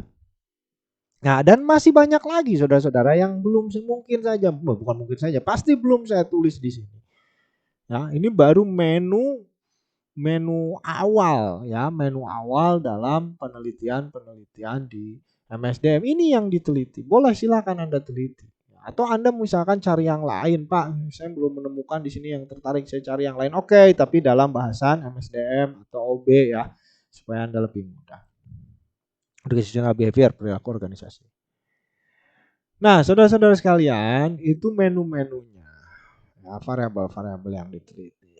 Terakhir, saya akan menjelaskan mengenai model dasar penelitian MSDM. Jadi, tadi saya sampaikan di awal bahwa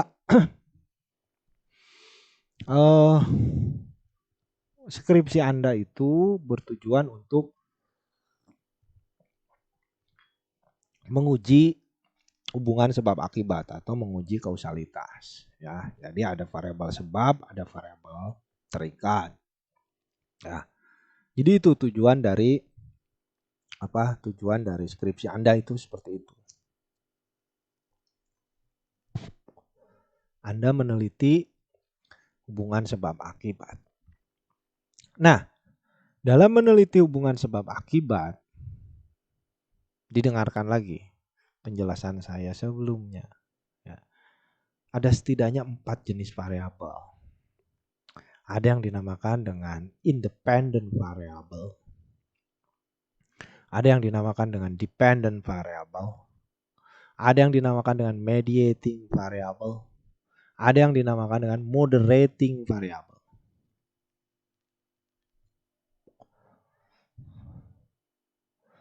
Ya, ada 4 dalam kausalitas itu. Nah, ketika kita nguji hubungan sebab akibat, ada 2 jenis sebab akibat, hubungan sebab akibat. Ada yang dinamakan dengan direct effect, menguji pengaruh langsung, menguji sebab akibat langsung.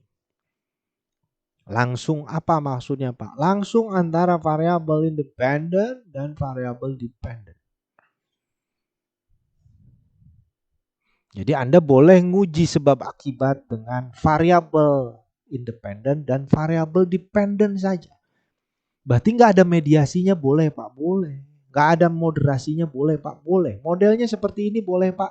Boleh, tapi variabel independennya harus 2. Satu lagi. Ya.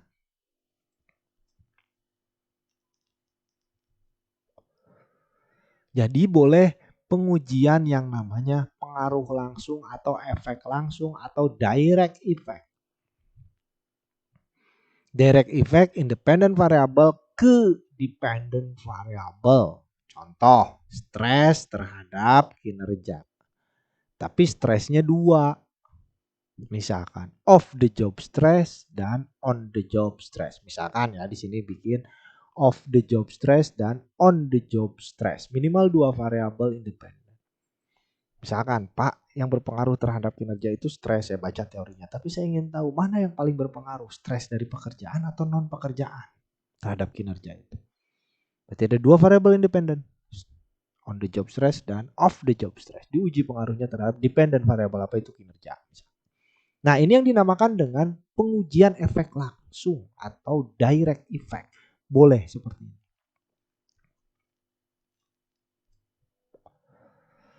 Kemudian yang kedua ada yang dinamakan dengan indirect effect. Ini indirect effect. Ya, ini indirect effect. Apa itu indirect effect? Itu pengujian efek tidak langsung. Kalau ini langsung, independen ke dependen. Ini tidak langsung. Kenapa? Karena ada variabel mediasi dan variabel moderasi. Nah, ini contoh penelitian, model penelitian di MSDM. Satu, saya jelaskan nih ya supaya Anda nggak bingung. Balik lagi saya jelaskan. Bahwa skripsi atau penelitian di MSDM atau di manajemen secara umum itu pada dasarnya nguji kausalitas. Uji sebab akibat, ada variabel sebab, ada variabel terikat. Sebab akibat. Nah, nguji sebab akibat itu ada 2. Ada yang direct effect, ada yang indirect effect. Nguji langsung, pengaruh langsung, dan menguji pengaruh tidak langsung. Baik melalui variabel mediating atau memasukkan variabel moderating. Dua-duanya boleh. Boleh. Tapi, ada tapinya nih. Sebenarnya pengujian pengaruh langsung itu sudah banyak ditinggalkan. Ya, kenapa? Karena pada dasarnya dalam kausalitas itu ada yang namanya moderating variable dan mediating variable. Contoh nih gini. Orang kena virus, sebabnya orang kena virus COVID akibatnya apa? Meninggal. Apakah orang setelah kena virus itu langsung meninggal? Apakah efeknya langsung? Tidak. Ini orang kena virus, ini meninggal. Pengetahuan awamnya memang iya. Tetapi setelah kita teliti, orang ini kena virus tidak langsung meninggal, tapi sakit dulu. Kena virus, sakit, meninggal. Ini memasukkan variabel mediating.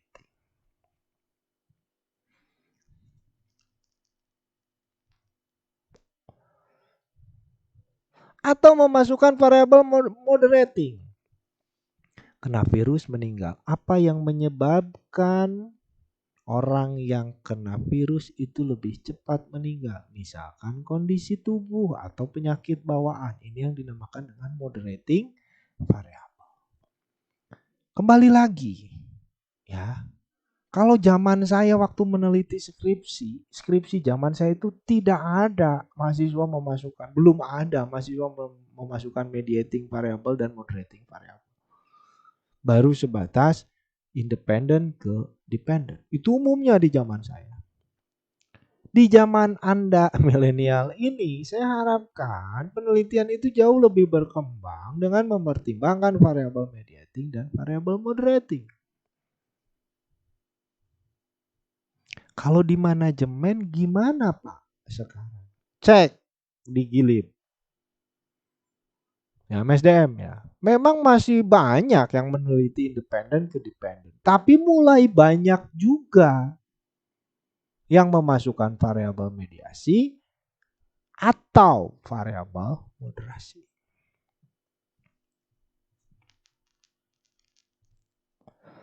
Ada pertanyaan misalkan, Pak dibuat simple aja, boleh nggak pengaruh langsung? Boleh.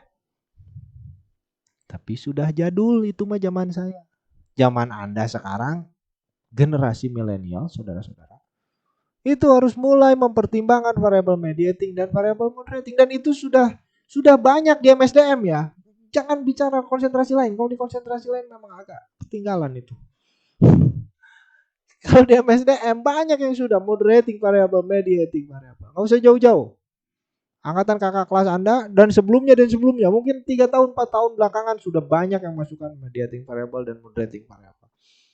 Dan penelitian-penelitian skripsi yang memasukkan mediating dan moderating itu banyak dipublikasikan di jurnal-jurnal.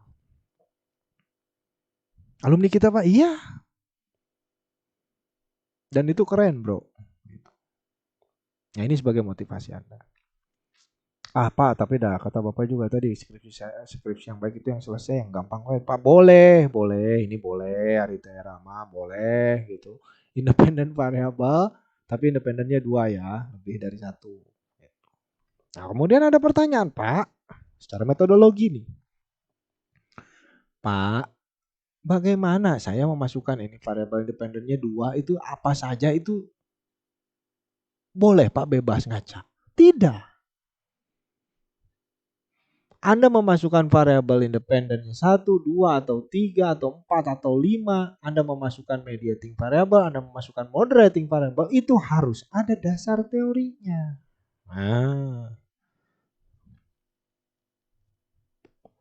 Harus ada dasar teorinya. Contoh, kalau tadi saya bahas Big Five personality. Ada 5 watak dasar manusia.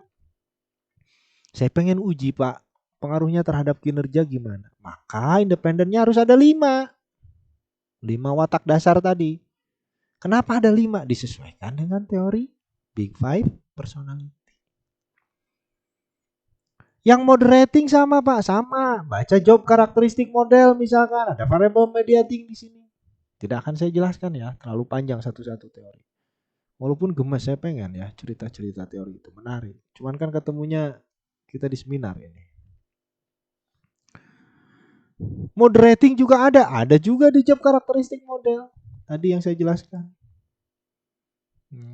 Teorinya Hakman Oldham 78 buka. Saya masih apa? Ini contoh ya. Jadi menentukan berapa variabel independen, berapa variabel dependen, apa variabel mediating, apa variabel moderating, kembali lagi pada dasar teorinya. Jadi Pak kalau gitu skripsi saya itu nguji teori. Yes. Nguji teori.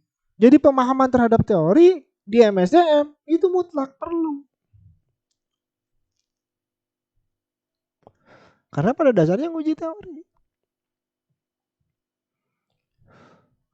Gitu ya. Ini yang terkait dengan direct effect. Ini indirect effect. Maksudnya memasukkan mediating dan moderating. Yang indirect effect, yang direct effect itu langsung ya, independen. Boleh. Oke, teknis. Kita masuk ke contoh model penelitiannya. Walaupun ini dilarang ya, karena yang ini nih, direct effect ini, direct effect dari job satisfaction ke organizational commitment. Ceritanya gimana?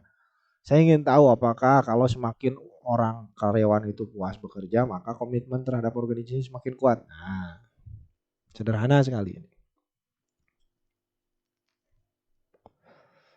Ya, direct effect. Wah itu terlalu sederhana Pak, kan nggak boleh Pak. Variabel independennya cuma 1. Yes, harus lebih dari 1. Nanti dulu Pak, saya kan baca Pak, kepuasan kerja itu kan umum. Bisa jadi orang puas terhadap misalkan, apakah jadi kepuasan kerja itu umum Pak. Bisa orang puas itu karena teman kerjanya, bisa orang puas itu karena gajinya, bisa orang puas itu karena pemimpinnya, bisa orang puas itu karena lingkungan fasilitas yang diberikan oleh perusahaan. Ini masih luas Pak, bisa dipecah nggak Pak? Bisa. Contohnya nih. Nah, jadi variabel independennya ada berapa? Kalau tadi ada satu, kita kembangkan menjadi 5. Ini ada dasar teorinya ada. Cari teori kepuasan kerja. Ada ini. Kepuasan dengan kondisi kerja. Kepuasan terhadap upah. Kepuasan terhadap promosi. Bisa jadi puas terhadap upahnya tapi tidak puas dengan kebijakan promosinya. Gaji mah gede tapi orang mesti naik pangkat 10 tahun kumaha ya. Nah, ya. Atau kepuasan terhadap rekan kerjanya, atau kepuasan terhadap keamanan kerjanya. Anda kembangkan ini, ya, pengembangan model 1B. 1B. Nanti 1A-nya saya jelaskan. Jadi asalnya ini. Oke? Asalnya ini, ya. Langsung ini dikembangkan. Oh Pak, setelah saya telah teori kepuasan kerja, ternyata kepuasan kerja itu bisa kita bagi ke dalam 5 dimensi. Jadi gini. Berarti ini variabel sebab 1, X1, X2, X3, X4, X5. Boleh Pak begini? Boleh. Nah, sok saya kasih ide-ide. Ya. Tentu yang bisa dipecah bukan hanya kepuasan kerja saja. Tadi saya misalkan contoh di awal itu stres. Pengaruh stres terhadap kinerja. Stress on the job, stress off the job. Misalkan. Teorinya ada tuh, 2. Jadi sebab 1, variabel sebab 1, variabel sebab 2, variabel X1, variabel X2, Y-nya 1. Jadi ini model dasar ini bisa dikembangkan menjadi seperti ini. Jelas ya? Atau model dasar ini bisa dikembangkan seperti ini. Nah, apa yang dipecah di sini? Bukan variabel sebabnya, tapi yang dipecah variabel akibatnya. Pak, semakin tinggi atau semakin puas seseorang bekerja, itu komitmennya akan semakin tinggi. Tapi komitmen terhadap organisasi itu bisa setelah saya baca, ya, teorinya Mayer dan Allen, itu orang komit terhadap organisasi itu karena 3 hal. Apa itu? Oke. Ada yang namanya affective commitment, Pak. Apa itu affective commitment? Komitmen afektif itu tingkat seseorang merasa komit terhadap organisasi secara afektif, secara emosional. Kenapa dia merasa menjadi bagian dari organisasi secara emosional? Karena nilai-nilainya sama. Sama antara siapa, Pak? Antara individu dengan organisasi. Contoh, Pak, alhamdulillah saya mau betah kuliah di UIN. Kunaon? Saya komit terhadap UIN. Kebijakan apapun saya ikuti. Kenapa? Kenapa? Karena nilai-nilai keislaman saya itu sesuai dengan nilai-nilai keislaman UIN. Nah, itu affective commitment. Ada juga continuous commitment. Apa itu continuous commitment? Orang merasa terikat dengan organisasinya. Orang merasa dia menjadi bagian dari organisasinya karena dia merasa kalau dia keluar dari organisasi dia akan menanggung biaya yang lebih besar. Itu continuous commitment. Jadi orang komit dengan organisasinya, loyal, setia dengan organisasinya. Kenapa? Karena dia kalau keluar dari organisasi akan menanggung biaya yang lebih besar. Menanggung resiko yang lebih besar. Contoh, kalian ini ngomongin kampus kalian sendiri, ngomongin UIN we haban, tapi nah tuh kuliah keneh di dieu. Nepikeun ka lulus di dieu. Di semester hiji ngomongkeun we terus, nepikeun ka semester 7 ngomongkeun we UIN. Tapi tetep we di UIN, kunaon? Oh, Pak, kalau saya keluar UKT-nya lebih mahal, Pak, di luar. Nah, ini continuous commitment.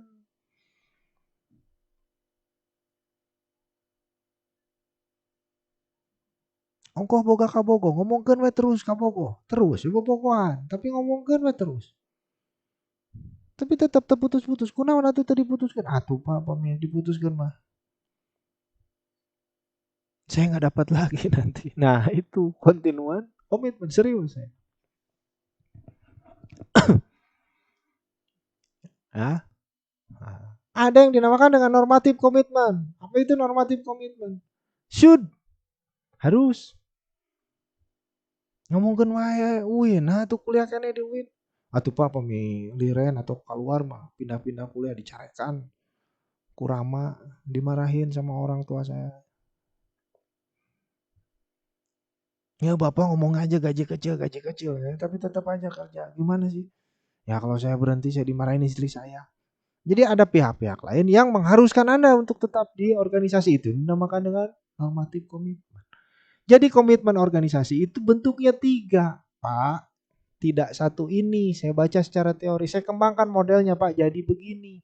Boleh. Variabel X-nya 1, tapi variabel Y-nya ada 3. Dikembangkan. Jadi dari model dasar ini yang bisa dipecah. Ini juga bisa dipecah. Kalau tadi job satisfaction yang dipecah, kalau ini yang selanjutnya organizational commitment yang dipecah. Pak kalau saya pecah dua-duanya boleh enggak? Boleh, jadi begini. Ayo.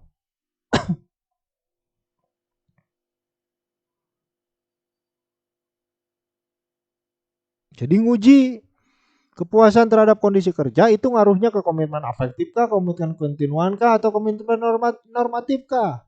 Kepuasan terhadap upah berpengaruh terhadap afektif kah, kontinuan kah, begitu seterusnya. Boleh seperti ini, boleh, mangga. Hak peneliti, silahkan. Ini saya kasih menunya ya. Ini contoh baru dari variabel job satisfaction dan organizational commitment. Coba kembangkan dari menu-menu tadi variabel-variabel. Jangan nanya ke saya sekarang waktunya ya, bukan waktunya saya jelasin teori-teori itu. Anda cari sekarang. Untuk proposal Anda. Nah, ini saya kasih bekal untuk proposal Anda ini. Mudah-mudahan ya menu-menu ini memunculkan ide Anda. Ya. Di luar menu itu boleh Pak? Boleh. Saya nggak suka menu itu Pak, saya cari yang lain boleh. Konsultasi dulu ke saya. Ya. Tapi kalau Anda sudah yakin itu di bidang MSDM dan OB yang tidak tercatat di tadi menu-menu ya boleh silahkan. Jadi sampai begini. Ini baru direct effect saudara-saudara. Baru pengaruh langsung ini. Nggak ada mediasi moderasinya. Gimana kalau pakai moderasi atau mediasi dulu? No. Pak, tadi itu ngujinya dari kepuasan kerja ke organizational komitmen, Pak. Terus kalau orang sudah komit terhadap organisasi, apa selanjutnya? Oh, kinerjanya bagus, Pak, saya baca. Jadi ada teori dari sini ke sini, ada teori dari sini ke sini. Saya gabungkan, Pak. Menjadi variabel mediasi. Boleh, Pak, boleh. Tapi Pak, tadi kan di sini ada 5. Di sini ada 3. Di sini ada, nanti kita lihat. Ada 3. Boleh dikembangkan lagi. Tapi kalaupun begini tidak dikembangkan boleh. Atau begini tadi yang awal banget. Mana? Ini. Boleh. Tapi tentu penelitian semakin mendetail semakin bagus. Tapi semakin mendetail semakin kompleks. Semakin mendetail semakin lama. Ya itu resiko.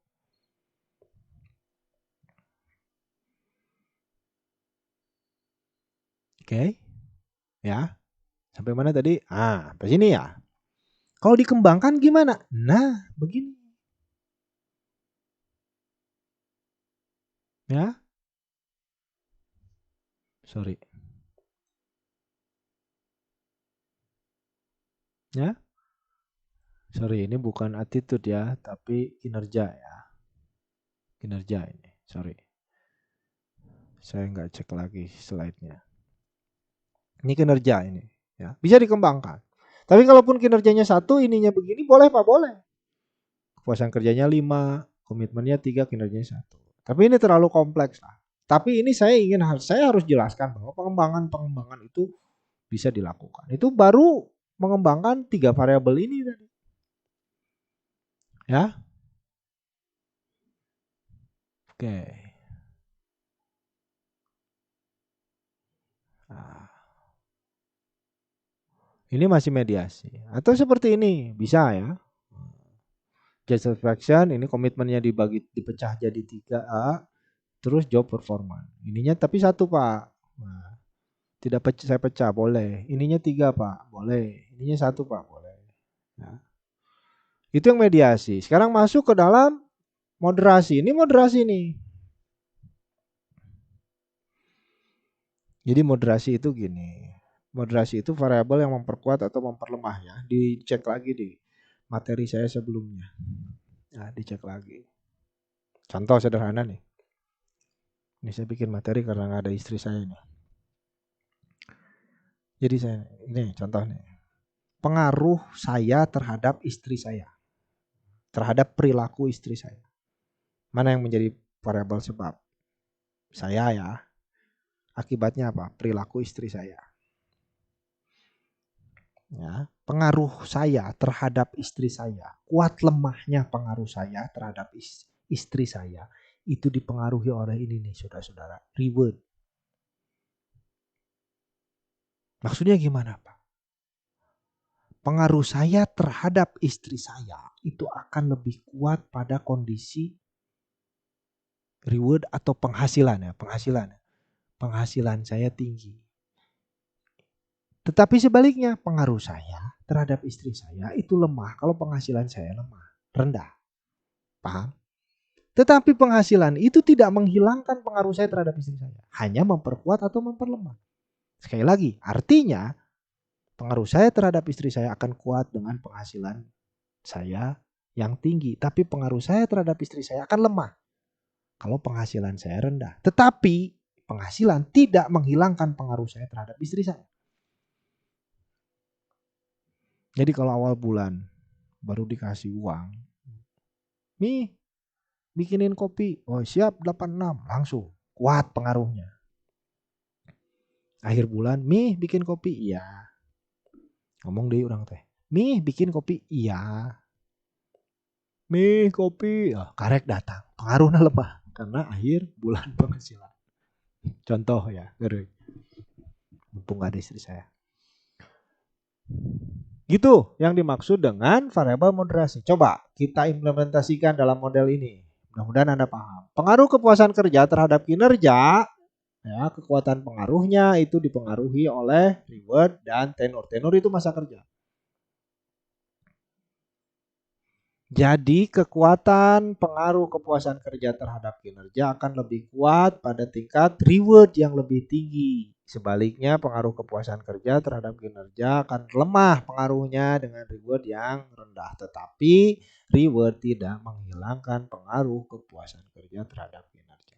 Sama dengan tenor dengan masa kerja itu. Masa kerja itu ya tenor itu. Silakan Anda pelajari ini. Gimana logiknya ya variabel moderasi ya, Anda kasih contoh dan seterusnya. Nih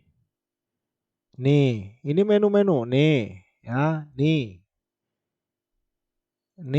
kepribadian tuh tadi, conscientiousness, emotional stability, agreeableness, extraversion, openness, experience. Ini yang big five tadi, big five personality ya, big five personality tadi. Bisa jadi seperti ini. Nanti slide-nya ini saya bagikan. Slide-nya bisa Anda pelajari juga ya. Saya nggak jelaskan semua slide ini, jadi saya bagikan, saya share slide-nya. Nah, ini banyak ini. Silakan ini. Ya, contoh-contoh. Oke.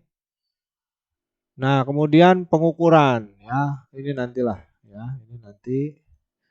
Ini saya rekaman udah 1 jam 30 menit ini. Takutnya kelamaan ya. Silakan aja dibaca, nanti kalau nggak ini ini apa ya, ditanyakan. Nah, ini alat analisisnya. Tadi ya, kalau penelitian kuantitatif pakai statistik ya. Nah, uji hipotesis kan, hipotesis itu isinya sebab akibat ya, pernyataan dugaan sementara mengenai sebab akibat. Dugaan mengenai sebab akibat itu diuji dengan hipotesis. Apa aja apa aja statistik yang digunakan untuk uji hipotesis ini? Deskriptif statistik ya. Kalau Anda belajar deskriptif statistik itu di statistik 1 ada mean, median, modus ya. Kemudian multiple regression analysis. Anda belajar regresi, korelasi itu di statistik 2. Multiple, kenapa? Variabel sebabnya lebih dari satu. Ya, ada regresi sederhana, ada regresi berganda. Regresi sederhana X ke Y, regresi berganda X-nya lebih dari satu. Pak, kalau pakai moderasi gimana? Hierarchical regression analysis atau structural equation modeling, ini untuk yang model mediasi. Jadi jangan semua ada model moderasi pakai regresi. Enggak. Regresinya hierarchical kalau ini yang moderasi. Kalau modelnya mediasi gimana Pak? Ini pakai SEM, structural equation model, dan path analysis. Susah enggak Pak? Enggak. Banyak tutorialnya di YouTube, softwarenya banyak yang free. Asal satu syaratnya, boga kahayang. Punya keinginan untuk bisa, enggak susah. Ya, jangan dipikir statistik seperti Anda belajar statistik dengan Bu Dewi atau Pak Farid. Liur. Ngitung sorangan, manual. Anda pakai software. Ya. Bagaimana caranya input data? Kan udah praktikum statistik. Pada tetap saya emang nggak ngerti, carilah di YouTube bagaimana transformasi data misalkan dari kuesioner ke data, di input, ditabulasi datanya gimana caranya. Kalau sudah dapat di praktikum syukur, yang belum dapat cari di YouTube. Ayah, katanya anak milenial. Dulu mah saya nggak ada YouTube, saudara-saudara belajar sendiri. Sekarang mah apa sih yang nggak ada? Asal satu syaratnya. Toolsnya cuma satu apa? Kahayang, keinginan untuk bisa. Ya. Nah ini alat analisis penelitian SDM. Jadi dalam skripsi Anda, hipotesis dianalisis, diuji dengan alat statistik. Alat statistik itu bagaikan pisau, alat untuk motong. Motong apa dulu? Jangan motong sayur pakai pisau daging. Maksudnya gimana Pak? Semua diregresikan. Aya mediasi ada moderasi pakai regresi haben dan nyahonangan eta. Jangan. Ada nyamuk Pak, gimana caranya bunuh nyamuk? Ya saya udah pakai bom aja. Mati nyamuk. Iya mati, tapi rumahnya hancur. Jangan seperti itu. Makanya ini contoh-contoh sederhana deskriptif statistik itu hanya mendeskripsikan misalkan berapa persen responden usia di atas 30 tahun, berapa persen tingkat pendidikan responden yang S1, S2, S3, SMA. Ini deskriptif statistik. Kalau Anda sudah nguji masuk pada sebab akibat, pakai regression analysis X ke Y. Kalau Anda nguji moderasi pakai hierarchical regression analysis. Kalau Anda menguji mediasi ada SEM dan path analysis. Bapak bisa nggak? Bisa. Sejak kapan bisa? Dari S1 saya bisa.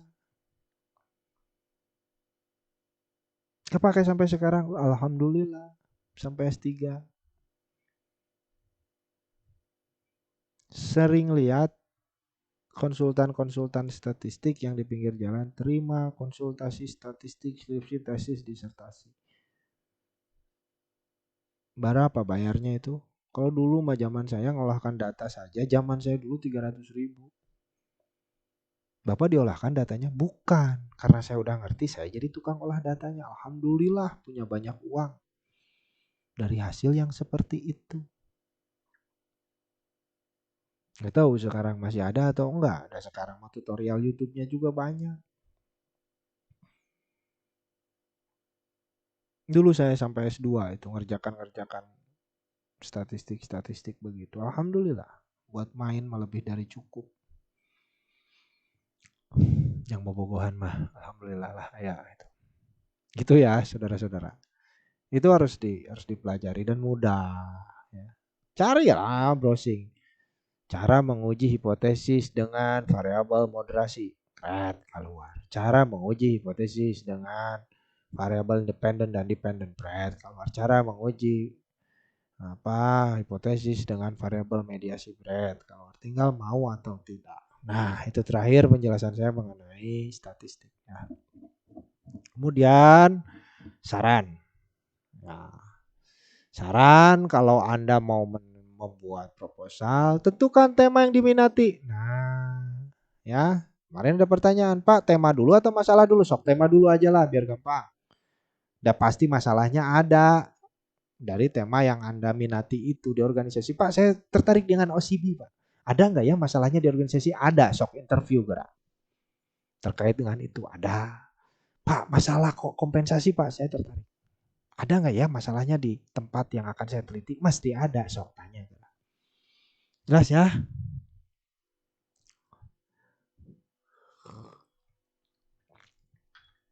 Nah, sudah temanya diminati, Pak. Saya OCB, Pak, tadi. Oke, cari jurnalnya, cari teorinya. Bukan bagian saya lagi menjelaskan, oke? Ya, cari jurnalnya, cari teorinya, cari referensi pendukung. Ya, ini sama. Terus buat model penelitiannya. Dari jurnal itu Anda ada ide. Oh, saya OCB dengan apa ya? Dengan kinerja kah? Dengan kepuasan kerja kah? Dengan organisasional komitmen kah? Cari penelitian sebelumnya ada nggak? Nah, ini kunci ya. Kalau Anda menemukan di penelitian sebelumnya ada, oke, eksekusi aja itu. Sudah. Atau Pak, jadi sama. Ya nggak akan sama persis.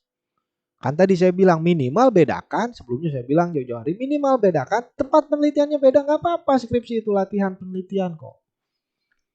Ya.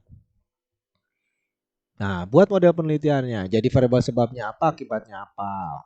Masukkan variabel mediasi atau moderasi. Lihatnya dari mana? Dari teori, dari hasil penelitian terdahulu. Nah, kemudian tentukan alat analisis tadi. Kalau moderasi alat analisisnya apa ya?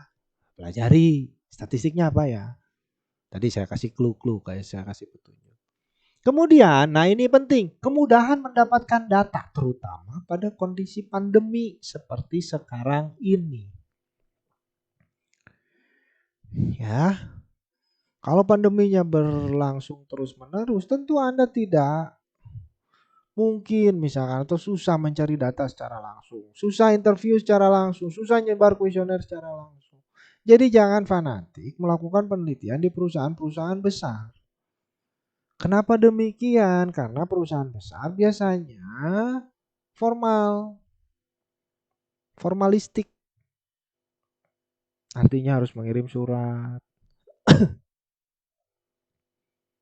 Apalagi di masa pandemi susah. Cari perusahaan-perusahaan, terutama gunakanlah jejaring, kenalan ya. Ada saudara, ada teman, ada kerabat kerja di situ. Saya ingin melakukan di kantor ente bisa tuh. Sama manajernya kira-kira bisa ditelepon tuh gitu. Nah, misalkan lagi pandemi ya mudah-mudahan berakhir. Kalau berakhir ya enak. Silahkan ya. Jadi yang utama juga perhatikan akses mendapatkan data. Banyak ya teman-teman senior-senior Anda pengen di BUMN yang besar. Izinnya lama keluarnya. Sudah lama nyebar kuesionernya lama. Nah itu yang harus ada pertimbangkan ya. Mudah-mudahan mendapatkan data. Terakhir, model rumit bukan berarti bagus. Yang terpenting adalah pembahasan hasil penelitian. Tadi seberumit-rumit yang tadi contoh-contoh itu bukan berarti bagus. Tapi ngebahas hasilnya ya. Not only what but also why. Kenapanya X berpengaruh terhadap Y. Bukan apakah X berpengaruh terhadap Y, tetapi mengapa X berpengaruh terhadap Y. Tapi itu di pembahasan dibahasnya. Di rumusan masalah tetap apakah X berpengaruh terhadap Y. Not only itu, kita nguji apakah ia ada pengaruh X terhadap Y. Tapi di pembahasan Anda harus bisa menjelaskan mengapa X berpengaruh terhadap Y. Itu saudara-saudaraku saran-saran dari saya ya. Nah, jadi selama 2 minggu ini saya sudah menjelaskan mengenai kemarin kerangka teoritis variabel ya. Kemudian di hari ini tema-tema. Nanti di hari Kamis minggu depan di hari Kamis ya, di hari Kamis tanggal berapa itu? Di hari Kamis tanggal berapa? Tanggal 5. 6 apa 5 ya? Ya, di hari Kamis November ya, awal November kita bahas di sesi diskusi 2 materi itu. Ya, 2 materi itu. Nanti setelah itu, nah saya beri tugas untuk sedikit latihan. Ya, tugasnya apa? Melakukan yang namanya artikel review. Mereview artikel. Apa itu artikel? Hasil penelitian artikel. Hasil penelitian apa Pak? Ya tentu di bidang SDM. Supaya Anda tahu bagaimana cara meneliti itu. Dengan cara apa? Mereview hasil penelitian SDM. Ya, format artikel reviewnya seperti apa nih? Ya, nanti di artikel itu ada latar belakang. Itu terkait dengan masalah. Ya, Anda mereview apa yang melatar belakangi dilakukannya penelitian. Apa masalahnya apa? Teori yang digunakan apa? Hipotesis penelitiannya bagaimana dibuat? Kerangka teoritis, model penelitian, jelaskan hubungan pengaruh antar variabel yang diteliti, apakah pengaruh langsung atau variabel mediasi atau moderasi. Kemudian metode penelitian, desain apa yang digunakan, berapa jumlah sampel, level analisis apa yang digunakan tadi yang ngerti individu atau kelompok, bagaimana variabel penelitian diukur, alat statistik yang digunakan untuk menguji validitas, reliabilitas, hipotesis penelitian apa. Hasilnya seperti apa, apa keterbatasannya, apa agenda penelitian mendatang. Nah ini latar belakang, teori, hipotesis, kerangka teoritis, metode, hasil, keterbatasan, agenda penelitian mendatang, itu semuanya ada di artikel. Jadi Anda hanya menganalisis, ya, mereview artikel. Nanti artikelnya saya sediakan 1 atau 2 sebagai latihan dan ini sifatnya individu. Nanti saya beri waktu. Nanti ya setelah hari Kamis saya akan kasih contoh artikelnya. Ya, setelah hari Kamis saya kasih contoh artikelnya, tugas ya buat individu untuk mereview itu ya. Anda kumpulkan nanti di satu waktu tertentu dan saya nanti dan Anda bikin ininya ya, bikin PowerPoint seperti saya ini. Dan nanti saya suruh acak sebelum hari perkuliahan siapa yang mempresentasikan. Gitu ya. Di sesi diskusi di WA aja, nggak usah Zoom lah. Kalau mau Zoom sih mangga aja. Silahkan sepakati nantilah. Tapi lebih baik di WA lah. Oke, tapi itu nanti setelah hari Kamis kita diskusi baru saya kasih tugas untuk itu. Materinya nanti setelah hari Kamis juga ya untuk latihan. 1 atau 2 artikel lah kira-kira. Supaya Anda tahu, oh ini loh penelitian ini seperti ini loh. Nanti skripsi saya kurang lebih seperti itu. Nah, baru setelah itu saya kasih kebebasan Anda untuk membuat proposal. Nantilah ya, step by step supaya Anda clear instruksinya. Ya, jadi minggu awal di hari Kamis, minggu pertama November kita diskusi terkait dengan 2 materi yang saya upload. Ya, setelah itu, setelah diskusi itu, setelah hari Kamis saya akan memberikan tugasnya individu, Anda mereview artikel. Setelah itu nanti Anda masuk pada pembuatan proposal penelitian. Itu teman-teman yang bisa saya sampaikan. Buset, 1 jam 47 menit. Ya, hampir 2 jam saya menjelaskan. Nggak apa-apalah ya. Buat Anda. Ya. Memang sekali lagi ini mungkin tidak maksimal, banyak hal yang kurang dipahami, tapi saya pikir ini hal yang maksimal yang bisa saya lakukan ya. Saya nggak hanya menyebar slide PowerPoint, tapi saya coba jelaskan juga ya. Dan mudah-mudahan tolong disimak ya. Saya ini 2 jam ini ceramah begini, tolong dong. Anda tinggal mendengarkan aja apa susahnya. Nggak usah terlalu serius. Dengarkan sambil lari, dengarkan sambil masak, dengarkan sambil nonton, tapi dicatat hal-hal yang penting. Diingat waktunya, oh saya nggak ngerti nih penjelasan Bapak di menit ketiga, detik ke-30. Gitu misalkan supaya Anda, oh apa maksudnya Anda catat gitu. Harus sampai selesai ya dengarkannya ya. Ini saya juga nih sampai habis suara ini. Dan rehat beberapa kali untuk memberikan materi sepanjang ini, selama ini. Saya pikir itu teman-teman yang bisa saya sampaikan. Terima kasih. Ya, sekali lagi mohon hargai kerja keras saya dalam memberikan materi dengan cara mendengarkan, menyimak, dan berusaha memahami apa yang telah saya sampaikan. Selamat berlibur, ya, sukses semua buat teman-teman, happy dalam liburannya dan selalu jaga kesehatan. Terima kasih. Wassalamualaikum warahmatullahi wabarakatuh.